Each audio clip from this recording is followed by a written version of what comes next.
আপনার কোনো বাড়ি দীর্ঘদিন ধরে পড়ে আছে, বাড়ি বলুন, জমি বলুন, ফ্ল্যাট বলুন, আপনি কোনো রকম বিক্রি করতে পারছেন না।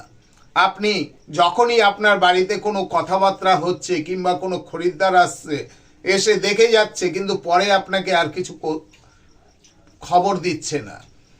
এইরকম যদি হয়, আপনি এই ছোট্ট উপায়টি করুন। শনিবার করে করবেন, শনিবার ঠিক সন্ধ্যেবেলা। আপনি কি করবেন, আপনি একটি চারমুখো প্রদীপ নিয়ে আসবেন। সেই প্রদীপটি সর্ষের তেল দিয়ে আপনি যেই জায়গাটি বিক্রি করবেন সেইখানে গিয়ে আপনি জ্বালিয়ে দেন। এবং যদি না পারেন, অনেক দূরে হতে পারে, কি আপনার ওখানে যেতে অসুবিধা হতে পারে, আপনি কি করবেন, আপনার ঘরের পশ্চিম দিকে ওই বাড়িটির কিংবা ওই জায়গাটির দলিলটা জেরক্স করে দলিলটা রেখে তার ওপরে প্রদীপটি ধরান। দেখবেন খুব তাড়াতাড়ি জায়গাটি বিক্রি হয়ে যাবে।